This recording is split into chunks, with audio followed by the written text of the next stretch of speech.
కీర్తిశేషులు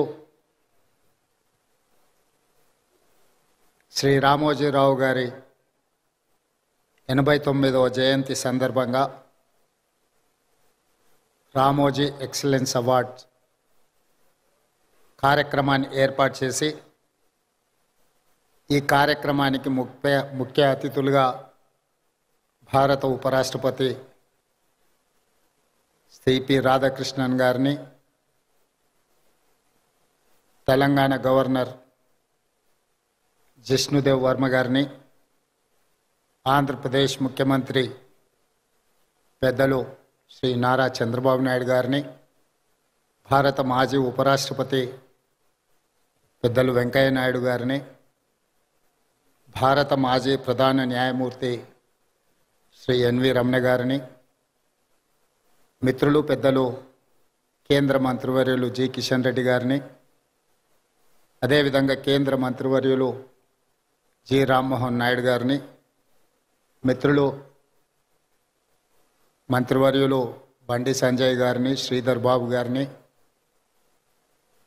రామోజీరావు గారి అభిమానులను, రామోజీ ఫిలిం సిటీ, ఈనాడు సంస్థల సిబ్బంది అందరూ, ముఖ్యంగా కిరణ్ గారు ఒక మంచి కార్యక్రమాన్ని ఏర్పాటు చేసి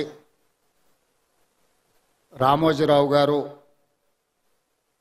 ఏ విలువలను, ఏ సాంప్రదాయాన్ని ఈ తెలుగు ప్రజలకు అందించిండో అందులో రాణించిన వాళ్ళను గుర్తించి రామోజీ ఎక్సలెన్స్ అవార్డ్స్ ఇవ్వడం ద్వారా కొత్త తరానికి ఒక స్ఫూర్తినివ్వాలని కార్యక్రమాన్ని ఏర్పాటు చేసినందుకు వారిని, వారి కుటుంబ సభ్యులను మనస్ఫూర్తిగా నేను అభినందిస్తున్నాను. ఈనాడు మనిషి మరణించిన తర్వాత వారిచ్చిన ఆస్తులనే కానీ వారి ఆలోచనలని కొనసాగించాలని, వారి ఆలోచనలకు అనుగుణంగా వారి సంస్థలను నిర్వహించాలని ఆలోచన చేస్తున్న వాళ్ళు చాలా తక్కువ మంది. కానీ ఈనాడు రామోజీరావు గారు ఇచ్చిన స్ఫూర్తి, వారు అందించిన సంస్థలు, ఈ సంస్థల్ని నిర్వహించడం కూడా అంత ఆషామాషి వ్యవహారం కాదు. ఆర్థిక భారంతో కూడుకున్నాయి. చాలామందికి ఇందులో లాభాలే ఉంటాయన్న ఆలోచన ఉంది, కానీ వీటి నిర్వహణలో అధిక వ్యయం కూడా కూడుకొని ఉన్నదన్న సంగతి చాలామందికి తెలియదు. అయినా వారి కుటుంబ సభ్యులు ఈనాడు ఈ సంస్థలను అన్నీ నిర్వహిస్తూ తెలంగాణ రాష్ట్రానికి, హైదరాబాద్ నగరానికి ఒక గర్వకారణంగా ఈ సంస్థలు ఈరోజు నిలబడ్డాయి. ఈనాడు తెలంగాణ రాష్ట్రం, హైదరాబాద్ నగరము అంటే ఒక 4 వండర్స్ గురించి మనం మాట్లాడుకుంటే మొదటి వరుసలో చార్మినార్, రెండవ వరుసలో గోల్కొండ, మూడవ వరుసలో హైటెక్ సిటీ, 4th వండర్ కింద రామోజీ ఫిలిం సిటీ ఈరోజు తెలంగాణ రాష్ట్రానికి, హైదరాబాద్ నగరానికి ఒక గుర్తింపును తీసుకొచ్చింది. ఆనాడు తెలుగు సినీ పరిశ్రమ నంది అవార్డులతో మొదలై ఈనాడు ఆస్కార్ అవార్డులకి ఎదిగింది అని అంటే ఈ ప్రాంతంలో కట్టిన స్టూడియోలే కాదు, రామోజీ ఫిలిం సిటీ కూడా ఎంతో తోడ్పాటును అందించింది. అందుకే నేను చాలా సందర్భాలలో చెప్పడం జరిగింది, టాలీవుడ్ బాలీవుడ్ కోసం కాదు, హాలీవుడ్ కూడా ఈ రాష్ట్రానికి, నగరానికి, రామోజీ ఫిలిం సిటీకి రావాలి. స్క్రిప్ట్తో వస్తే ప్రింట్తో వెళ్ళాలి అని రామోజీ గారు ఏదైతే ఆలోచనతో ఈ రామోజీ ఫిలిం సిటీని వారు ప్రారంభించినరో ఈరోజు ఆ కళ నిజమైంది. ఎవరైనా సినిమా తీయాలి అని అనుకుంటే స్క్రిప్ట్ తీసుకొని రామోజీ ఫిలిం సిటీ కాంపౌండ్లోకి వస్తే ఈరోజు ప్రింట్ తీసుకొని బయటికి వెళ్ళేంతగా అన్ని రంగాల నైపుణ్యాలను ఇక్కడ వారు కేంద్రీకృతం చేశారు. ఈ 2000 ఎకరాలు ఒక కళాఖండం, ఒక అద్భుతం. దీనికి చాలామంది సమస్యలు సృష్టించాలని ప్రయత్నం చేసిన వాటన్నిటినీ రామోజీరావు గారు నిలబడి తట్టుకొని ఈ తెలంగాణ రాష్ట్రానికి ఒక గర్వకారణంగా రామోజీ ఫిలిం సిటీని తీర్చిదిద్దడం జరిగింది. అదేవిధంగా పత్రికా రంగంలో ఈనాడు పత్రిక 50 సంవత్సరాలు పూర్తి చేసుకున్న సందర్భంగా రామోజీరావు గారు నిద్ర లేవగానే ఈనాడు పేపర్ చదివే అలవాటును, నిద్రపోయే ముందు ఈటీవీ వార్తలను చూసే నిద్రపోయే అలవాటును తెలుగు ప్రజలకి ఒక అలవాటుగా మార్చిండు. ఈనాడు ముఖ్యంగా రాజకీయ నాయకులకు ఈ అలవాటు వ్యసనంగా మారింది. ఉదయం నాకు ఎన్ని పత్రికలు వచ్చినా ఖచ్చితంగా హెడ్లైన్స్ అయినా ఈనాడు పేపర్ నేను తిరిగేస్తా. ఎందుకంటే నిఖార్సైన సమాచారం, మిగతా దాంట్లో కొంచెం మసాలాలు కలర్స్ అవి ఇవి యాడ్ అవుతుంటాయి.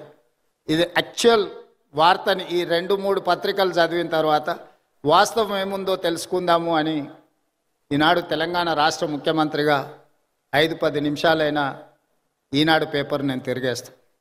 అదేవిధంగా సాయంత్రం ఇంటికి పోతే 9 గంటలకు ఈటీవీ వార్తల్ని తప్పకుండా చూస్తే ఎక్కడున్నాయి, ఈ ఊర్లోనే కాదు, ఈ నగరంలోనే కాదు, ఈ రాష్ట్రం పక్క దేశాలకు వెళ్ళిన సంపూర్ణమైన వార్తల్ని ఈటీవీలో ప్రసారం అవుతాయి. వాళ్ళ ఆలోచనలను కాకుండా జరిగిన వాస్తవాలను ప్రజలకు అందించాలన్న వారి స్ఫూర్తి ఈరోజు ఈనాడులో కానీ ఈటీవీలో కానీ కనిపిస్తుంది. అదేవిధంగా రామోజీరావు గారి గురించి ఆలోచన చేసినప్పుడు ఆశ్చర్యకరమైన అంశాలు కనిపిస్తాయి. పచ్చళ్ళు తినిపించిన రామోజీరావు గారి గొప్పతనం ఉంటుంది, పత్రిక చదివిన రామోజీరావు గారి గొప్పతనం కనిపిస్తుంది. ప్రసార సాధనాలు మార్గదర్శి చిట్ ఫండ్కి, రామోజీ ఫిలిం సిటీకి, ప్రియా పచ్చళ్ళకి, ఈనాడు పేపర్కి దేనికి పొంతన లేదు. ఇలా వివిధ రంగాలలో ఒక వ్యక్తి రాణించడం చాలా కష్టం. ఒక వ్యక్తికి ఒక విషయంలో టాలెంట్ ఉందంటే మనం అర్థం చేసుకోవచ్చు, అతను నిరంతరం అందులో కృషి చేయడం, అందులోనే ప్రయత్నం చేయడం అనేది ఆ వ్యక్తికి అందిన ఒక విద్య అనుకోవచ్చు. కానీ రామోజీరావు గారు ఏ రంగంలో ప్రవేశించినా ఆ రంగంలో నెంబర్ 1 ఉండడానికి వారు నిరంతరం, నాకు తెలిసి రోజుకు 18 గంటలు శ్రమించి ఈరోజు వారు ఏ రంగంలో ప్రవేశించినా ప్రతి రంగంలో తనదైన ముద్రను వారు వేయడం జరిగింది.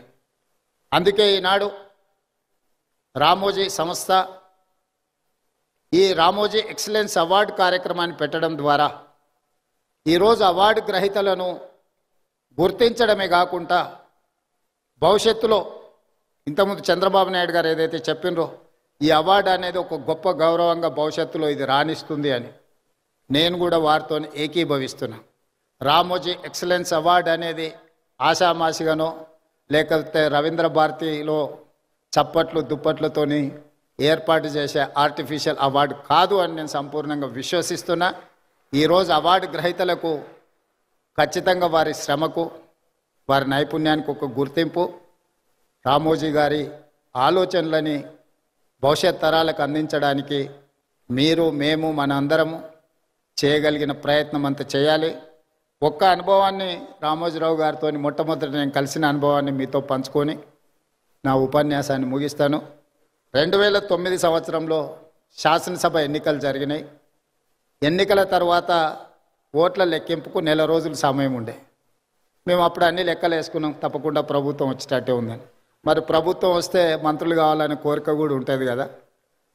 ఈరోజు ఆంధ్రప్రదేశ్లో వాళ్ళు చాలామంది మంత్రులు ఉన్నారు. ఒక 4 మిత్రులను కలిసి రామోజీరావు గారి సమయం తీసుకున్నాం. సార్ మిమ్మల్ని కలవాలనుకుంటున్నాం మేము అని. రాండి అన్నాడు. 4 కలిసి రామోజీరావు గారి దగ్గరకు వచ్చినాం.